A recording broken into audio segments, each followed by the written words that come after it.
Tantor Audio presents Relentless, From Good to Great to Unstoppable by Tim S. Grover. Narrated by Sean Pratt.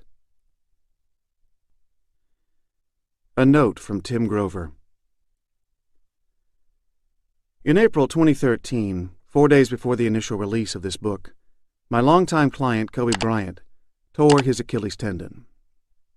It takes years of tireless dedication and unimaginable hard work to build a legacy like Kobe's. It takes a single instant to change everything. 1 minute you're finishing the regular season and preparing for the challenge of the playoffs. The next minute you're preparing for surgery and the challenge of rebuilding your body and your future. I'm not talking about the split second it takes to sustain a potentially career-ending injury. I'm talking about the moment immediately after the unthinkable happens, when your instinctive reaction determines everything else that's about to happen. No one would have blamed Kobe for collapsing in pain and frustration. He could have allowed his teammates to carry him off the court, to the predictably solemn applause that loyal fans give their fallen heroes. Instead, he went to the free throw line to finish his work. To me, the only question was whether he'd make one shot or two. Made 'em both. Then he walked to the locker room. That is relentless.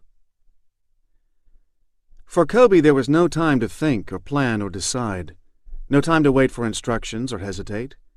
There was only his instinctive drive to keep going, to stay strong, to never quit. Even with a devastating injury, he finished the free throws and began the next chapter of his career. That's what this book is about. You don't wait to be told. You don't waver from your goal. When it's time to act, you act, instinctively and without hesitation. As you'll hear in this book, done. Next. The word relentless is used in sports to describe the most intense competitors and achievers imaginable, those who stop at nothing to get to the end result. In sports, being relentless is measurable by victories and trophies and championships and rings.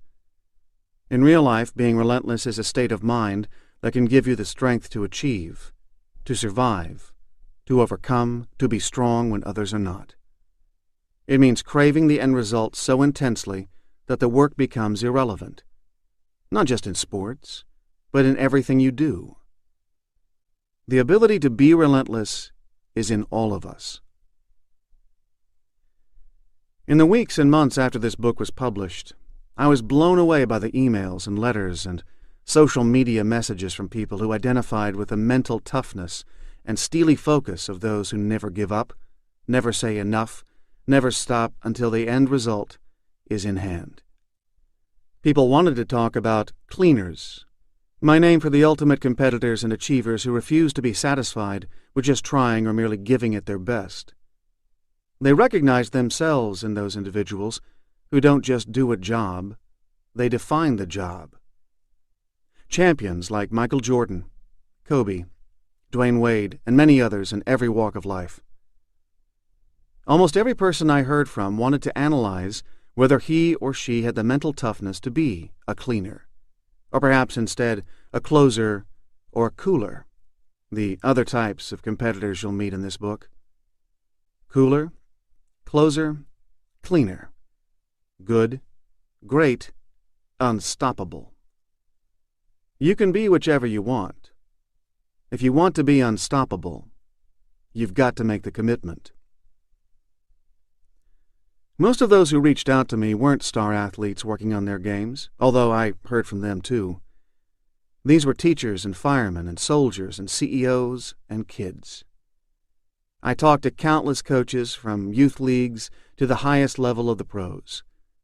From the high school coach who brought his team together over the summer to sit in a classroom and read the book as a group so they could have chapter-by-chapter discussions, to the NFL coach who finally understood he wasn't the only one who went to the dark side to connect with his truly competitive instincts.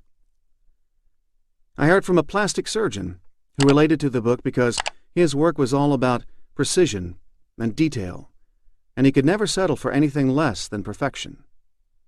A teacher who dealt with the most difficult kids in the school and understood the way to get the most out of those students was to let them be who they really were, not who others wanted them to be. A chopper pilot in Afghanistan, whose job did not allow for hesitation, doubt, or failure. His goal every day was to get to the end result, or risk the lives of others. And they talked about the loneliness of chasing goals most others considered impossible, and how no one could ever understand how hard they had worked to achieve them.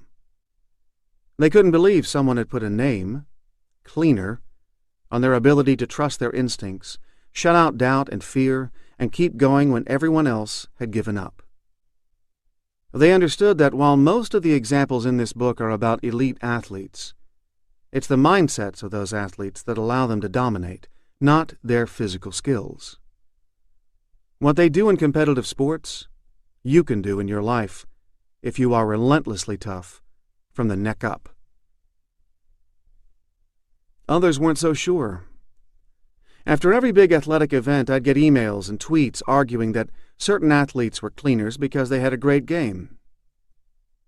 To be clear, one great performance, or even one great season, doesn't make you a cleaner.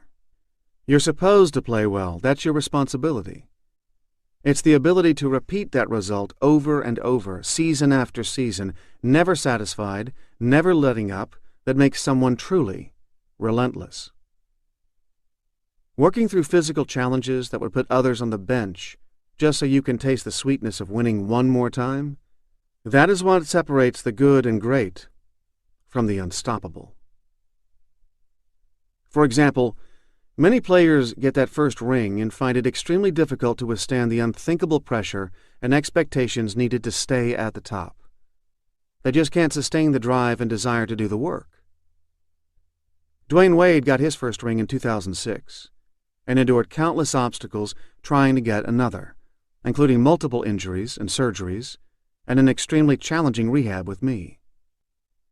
So when LeBron James and Chris Bosh joined him in Miami in 2010, he could have taken their arrival as an opportunity to exhale, knowing he was no longer expected to carry the entire team by himself. Instead, he was able to share the physical demands of the season while adapting to his new role and showing LeBron how a championship team works together, that it's not about one guy shouldering the entire load. In any given game, there was a cleaner and a closer on the floor, with Dwayne and LeBron changing roles as needed, one or the other taking charge on any given night. They didn't have to discuss it. They just knew. Yet even with less pressure on him, Dwayne never allowed his mental focus to waver, despite severe chronic leg injuries. End result? The second ring in 2012, a third in 2013. Yet for Dwayne, even after the 2013 championship, there was still more to do. I hadn't worked with him regularly for several years. He had been training with teammates in Miami, and I was working with other players elsewhere. We always kept in touch. I was always there when he needed me, but we weren't doing the kind of intense daily work we had done years before. I'm rarely the first guy players reach out to when they want to train. I'm the last. In case of emergency, break glass. There are plenty of trainers who will just give you a workout. That is not me. We train for one thing and one thing only, a championship. Lots of guys say they'll do anything for that ring, but there's a difference between saying it and actually doing it. So when a guy commits to train with me, it means he's really serious. When Dwayne called me after the 2013 season, he was really serious. "I'm not done yet," he said. That is a cleaner. You don't have to love the hard work. You just have to crave the end result.